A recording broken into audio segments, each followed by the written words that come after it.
Happiest minds technology पिछले एक साल से कम टाइम के अंदर 234% से ज्यादा का रिटर्न। ओवर वैल्यूड है, क्या पोजीशन बनानी चाहिए, बाय करना चाहिए, एग्जिट करना चाहिए, सारी चीजें आज देखेंगे। बिजनेस टेक्निकल फंडामेंटल एनालिसिस करेंगे और लास्ट में देखेंगे हमें क्या पोजीशन बनानी चाहिए। तो चैनल को सब्सक्राइब नहीं किया है तो चैनल को सब्सक्राइब कर लेना। ये हमारा चैनल है टेड टॉक्स विद राहुल। इसमें हम डेली बेसिस पे एक नया एनालिसिस, एक नया वीडियो लेके आते हैं। मार्केट का आपस में कोई अपॉर्चुनिटी होती है तो मैं शॉर्ट वीडियोस में डालता हूं। उसके अलावा यहाँ पे जो है बहुत सारे स्टॉक का मैंने एनालिसिस ऑलरेडी किया है।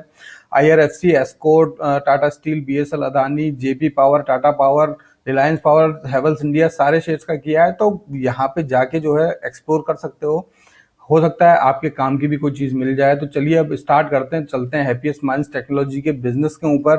तो बिजनेस के अंदर तो आपको पता ही होगा, एक IT कंपनी है, अच्छे खासे प्रॉफिट के अंदर है, अच्छे खासे रिटर्न है, ईयर बाय ईयर अच्छा खासा ग्रोथ है। और IT सेक्टर के अंदर जब छोटी कंपनी जो होती है या मिड कैप कंपनी होती है, उनकी जो ग्रोथ होती है वो बहुत अच्छी ग्रोथ होती है, क्योंकि बहुत अपॉर्चुनिटीज IT के अंदर है यहाँ पे। और यहाँ पे जो है पर्टिकुलर जिस कंपनी के पास में अपना खुद का प्रोडक्ट हो तो उसकी तो कोई कोई बात ही नहीं होती, राइट।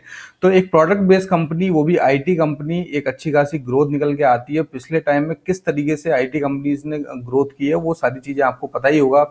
उसी तरीके की एक कंपनी है, अच्छी कंपनी है, अच्छा खासा जो है बिजनेस है इनका, अच्छे खासे सारी चीजें जो रिटर्न्स ईयर बाय ईयर दे रही है वो भी सारी चीजें अच्छी हैं, ग्रोथ अच्छी है। तो नो डाउट इसके बारे में ज्यादा बिजनेस के बारे में बात नहीं करूंगा, क्योंकि IT के बारे में आपको पता ही होगा कि IT के अंदर कितना जो आने वाला टाइम है वो IT का ही है। और जब इस तरीके की छोटी कंपनी जो होती हैं वो इस तरीके से ग्रो करें, हालांकि आज की तारीख में एक अच्छा खासा इनका मार्केट कैप है, तो और भी काफी इनका जो स्कोप है आने वाले टाइम में अच्छा खासा है। तो बिजनेस के रिलेटेड ये सारी बातें हो गई। यहाँ पे अगर थोड़ा सा देखें प्रोडक्ट इंजीनियरिंग सर्विसेज के अंदर, तो ये सारी चीजें इन्होंने मेंशन की हैं यहाँ पे। तो और ये जो है सिक्योरिटी सर्विसेज के अंदर भी है, इंटरनेट ऑफ थिंग्स, एनालिटिक्स के अंदर भी हैं। तो different different kind of products इनके होंगे। और जो IT कंपनीज होती हैं वो ऐसा नहीं है कि जो प्रोडक्ट्स अभी रनिंग के अंदर, जो प्रोडक्ट्स अभी मार्केट के अंदर है वही होते हैं। उसके अलावा भी बहुत सारे प्रोडक्ट्स पे एक रिसर्च एंड डेवलपमेंट होते हैं, बहुत सारे प्रोडक्ट जो होते हैं अंडर ट्रायल होते हैं, अंडर टेस्टिंग होते हैं। तो अच्छा खासा ग्रोथ जो है, अच्छा खासा ये जो IT कंपनी होती है वो अच्छा खासा डाइवर्सिफाइड करके अपनी सारी चीजें रखती हैं। तो सारी चीजें मुझे अच्छी लगती हैं IT के अंदर, तो नो डाउट। और जब जब IT के अंदर अगर इस तरह की कंपनी मिल जाए तो उसके अंदर तो कोई ऐसा डाउट वाली बात निकल के आती नहीं है।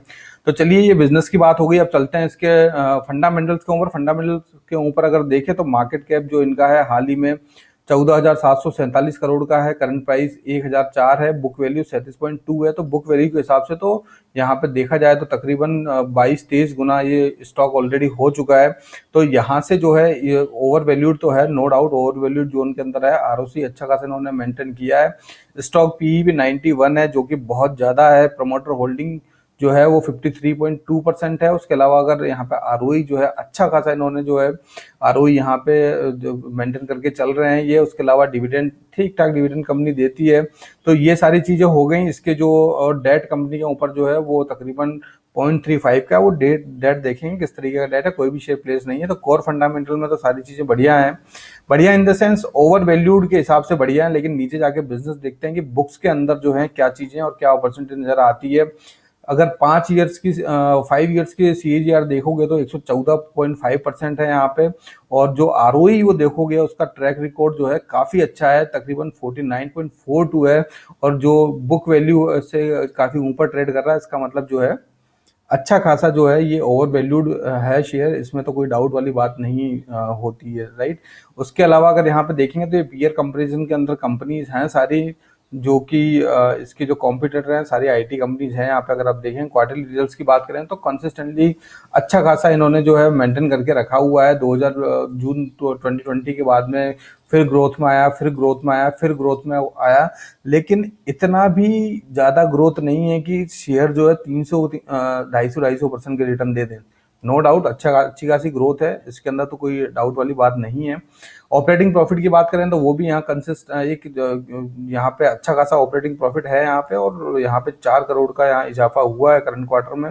अगर यहाँ पे देखा जाए तो एक इंटरेस्ट जो है वो काफी कम है, उसमें कोई वरी करने की जरूरत नहीं है। प्रॉफिट बिफोर टैक्स देखा जाए वो कंसिस्टेंट है, और नेट प्रॉफिट जो है वो कम हुआ है करंट क्वार्टर के अंदर। तो ये हो गई क्वार्टरली की बात। और ईयरली अगर प्रॉफिट एंड लॉस देखें तो यहाँ पे अच्छी खासी ग्रोथ यहाँ पे निकल के आती है। अगर कंपनी के हिसाब से देखा जाए तो यहाँ पे ऑपरेटिंग प्रॉफिट के अंदर एक दोगुना जो है ग्रोथ यहाँ पे निकल के आती है। ओपीएम काफी अच्छा है, अदर इनकम भी अच्छी खासी यहाँ जनरेट हुई है। प्रॉफिट बिफोर टैक्स जो होता है वो भी एक अच्छा खासा यहाँ पे जनरेट हुआ है, डबल से भी ज्यादा, तकरीबन 2.5 गुना का है। यहाँ पे नेट प्रॉफिट भी यहाँ पे देखा जाए तो 2.5 गुना का है। तो सारी चीजें यहाँ अच्छी हैं। डिविडेंड भी कंपनी ने दिया है अभी, तो वो भी एक अच्छी बात निकल के आती है। रिजर्व्स के अंदर बात करें तो ये एक अच्छी बात निकल के आती है। जहाँ माइनस में मार्च 2019 के अंदर रिजर्व्स थे, वहां अच्छा खासा इन्होंने नंबर जनरेट किया। उसके बाद में डबल से ज्यादा का यहाँ ग्रो किया, यहाँ इजाफा किया, वो भी एक अच्छी बात है। बोरोइंग की बात करें तो बोरोइंग जो है कंपनी ने अपनी बढ़ाई है, लेकिन देखें अगर इन्होंने कोई इन्वेस्टमेंट किया है तो इन्वेस्टमेंट भी अगर आप देखोगे यहाँ पे बोरोइंग 193 करोड़ की थी और यहाँ पे जो है 489 करोड़ का इन्वेस्टमेंट किया है इन्होंने। इसका मतलब एक्सपेंशन पे अच्छा खासा इनका फोकस है और वो अच्छी खासी चीज निकल के आती है। रीजन उसका ये है कि यहाँ पे जो भी इन्होंने मुनाफा कमाया है वो भी इन्होंने इन्वेस्ट किया और उसके अलावा बोरोइंग की इन्वेस्टमेंट के लिए। तो यहाँ से सीधा सीधा ये पता पड़ता है कि प्रमोटर्स जो हैं वो कितने ज्यादा पॉजिटिव हैं अपनी इस कंपनी के अंदर और एक्सपेंशन के अंदर कितना ध्यान दे रहे हैं, वो सारी चीज निकल के आती है। टोटल एसेट्स भी अच्छे खासे हैं। अगर कैश फ्लो की बात की जाए तो अच्छा खासा नंबर पॉजिटिव में नजर आता है। रेशियो की बात की जाए तो आरओसी कंसिस्टेंटली बढ़ा है और अभी 34% है, जो कि बहुत अच्छा है। शेयर होल्डिंग की बात की जाए यहाँ पे प्रमोटर्स के बाद में कंसिस्टेंट जो है 53.25 की होल्डिंग है।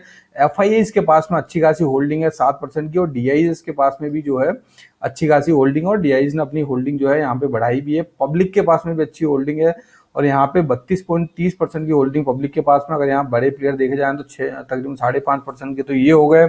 उसके अलावा कुछ और भी बहुत सारे इसके अंदर प्लेयर होंगे जो 1% से नीचे के होंगे, और जाहिर सी बात है क्योंकि इस तरह की कंपनीज के अंदर जो 1% से नीचे वाले प्लेयर्स होते हैं वो काफी ज्यादा होते हैं। और यहाँ पे जो है सबसे अच्छी बात ये है कि 32.30 यहाँ पे जो पब्लिक होल्डिंग है वो ज्यादा है, मतलब इतनी ज्यादा नहीं होनी चाहिए। हालांकि जब भी हम शेयर को कंसीडर करते हैं तो ये भी एक इंपॉर्टेंट पैरामीटर होता है कि पब्लिक के पास में इतनी होल्डिंग नहीं होनी चाहिए, क्योंकि जिस तरीके से शेयर भागा है उसमें पब्लिक का पूरा पूरा आता है। पब्लिक की होल्डिंग जो है यहाँ पे अच्छी खासी जो यहाँ पे नजर आती है वो भी एक अच्छा रीजन नजर आता है। लेकिन ऑल ओवर जो है तीनों जो बड़े स्ट्रॉन्ग प्लेयर्स हैं उनके पास में अच्छी खासी होल्डिंग यहाँ पे है, तो वो भी एक अच्छी बात निकल के आती है। तो ये सारी चीजें हो गई फंडामेंटल के रिगार्डिंग। फंडामेंटल में सारी चीजें ठीक है, लेकिन जिस तरीके से कंपनी ग्रो कर रही है, जिस तरीके से शेयर ऊपर भाग रहा है, उसमें थोड़ा सा कंसर्न, थोड़ा सा वरी होने की जरूरत है। क्योंकि कभी भी इस तरीके से शार्प तरीके से रैली अगर किसी शेयर के अंदर हो तो थोड़ा सा वहां पे जो है सोच समझ के काम करना चाहिए। तो ये फंडामेंटल की बात होगी। अब देखेंगे टेक्निकल्स के अंदर क्या चीजें निकल के आती है। तो वहां पे जाने से पहले अगर चैनल को सब्सक्राइब नहीं किया तो चैनल को सब्सक्राइब कर लीजिएगा। And if you are liking this video, अगर आपको कंटेंट अच्छा लगता है तो शेयर जरूर किया कीजिएगा। उसके अलावा जो है वीडियो को लाइक जरूर कर दीजिएगा। तो ये बातें हो गई सारी। अब चलते हैं टेक्निकल्स के ऊपर। तो ये टेक्निकल्स के अंदर आ गए हैं। सबसे पहले तो जो 234 का जो परसेंट का जो रिटर्न है वो देख लीजिए। यहाँ से जो है जब तकरीबन इसकी लिस्टिंग हुई थी वहीं से मैंने लिया है, तो तकरीबन 234% का रिटर्न जो है करंट टाइम में ये कंपनी अभी तक एक साल के अंदर अंदर जो है ये इतना रिटर्न दे चुकी है, राइट। तो एक बहुत अच्छा रिटर्न है। अगर जिसको लिस्टिंग में शेयर मिले हैं तो वो तो काफी अच्छा उनके पास में अच्छे खासे रिटर्न उनके हो गए हैं, और बीच में भी अगर किसी ने अगर पोजीशन बनाई होगी तो उनके पास में भी हो गए हैं। तो ये हो गई यहाँ पे जो ओवरऑल रिटर्न की बात। अब देखते हैं यहाँ पे कि हमें जो है उसके अलावा अगर आरएसआई का देख लें तो आरएसआई जो है अभी नो डाउट यहाँ पे जो है ओवर वैल्यूड जोन में है। 85.45 का जो है आरएसआई है।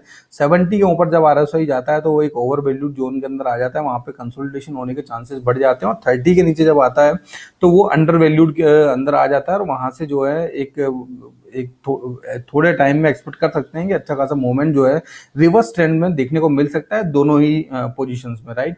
अब यहाँ पे अगर यहाँ पे ये डीएमएस देखे जाएं तो अगर आप ये यहाँ पे डीएमए देखोगे जो 50 डे मूविंग एवरेज है, वहां पे एक इंपॉर्टेंट बात क्या निकल के आती है। वो इंपॉर्टेंट बात ये है कि शेयर में देखिए जिगजैग मूवमेंट है, इसी डीएमए के ऊपर जाता है, फिर यहाँ पे सपोर्ट लेता है, इसी डीएमए पे फिर जाता है, फिर सपोर्ट लेता है, फिर जाता है, फिर सपोर्ट लेता है, फिर जाता है, फिर सपोर्ट लेता है और फिर भागता है।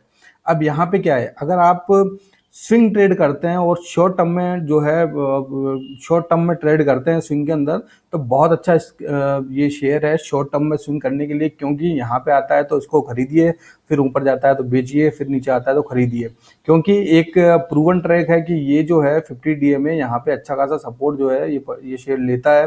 तो वो चीज़ एक ध्यान रखने की जरूरत है। लेकिन इसका मतलब ये नहीं है कि यहाँ नीचे आया तो यहीं पे ले लिया, नहीं। यहाँ से जब नीचे से वापस से अप ट्रेंड के अंदर जाए तब लेना है, क्योंकि यहाँ से अगर नीचे जाता है ये शेयर, क्योंकि इंपॉर्टेंट इसका सपोर्ट लेवल है, यहाँ से अगर नीचे जाता है तो अच्छा खासा फॉल भी इसके अंदर देखने को मिल सकता है। तो ये तो हो गई एक बात। दूसरी बात, वॉल्यूम यहाँ पे काफी अच्छे खासे हैं, उसके अंदर कोई डाउट नहीं है। पिछले 2 ट्रेडिंग सेशन के अंदर तो बहुत अच्छे वॉल्यूम यहाँ पे निकल के आए हैं। अब जो अच्छा यहाँ पे जो आज लगता है इसमें अच्छी खासी तेजी हुई है, राइट, और स्क्रीनर के अंदर जो डेटा होता है वो एक दिन पुराना बताता है। तो यहाँ पे मैं थोड़ा करेक्ट कर देता हूँ, यहाँ पे 1004 जो है शेयर का प्राइस था, लेकिन अभी आज क्योंकि यहाँ स्क्रीनर पे एक दिन पुराना डेटा रहता है, राइट। तो यहाँ पे जो अच्छा खासा शायद मोमेंटम, अच्छा खासा मोमेंटम आया है। इसका मतलब इसके अंदर तकरीबन तकरीबन 11 साढ़े 11% का मोमेंटम आया है, जो कि यहाँ वॉल्यूम में दिख रहा है। अच्छा खासा मोमेंटम यहाँ पे कंपनी ने दिया।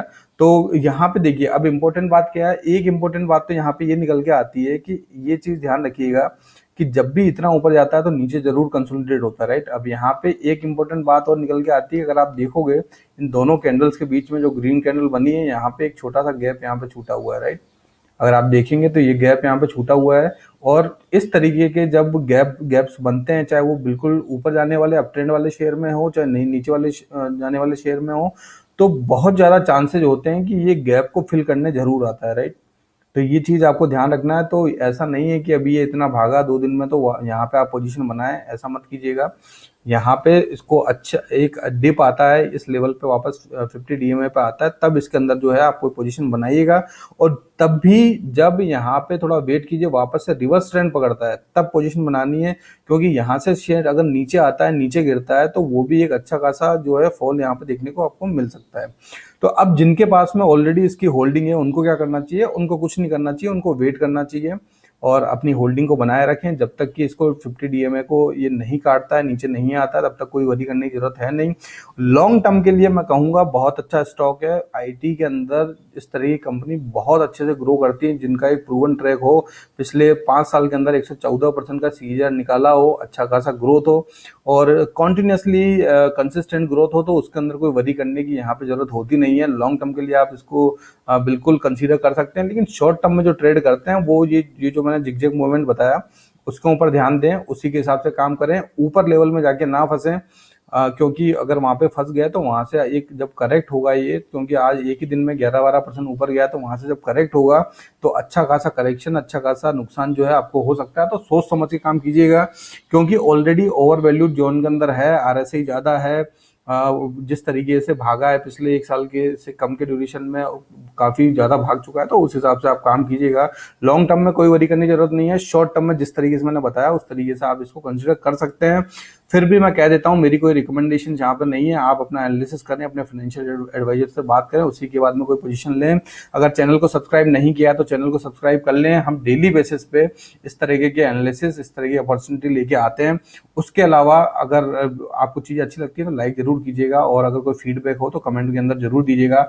This is for today guys, कल वापस मिलेंगे एक नई अपॉर्चुनिटी, नए शेयर, एक नई काम की बात के साथ में। तब तक के लिए in the meantime take care, bye bye, जय हिंद।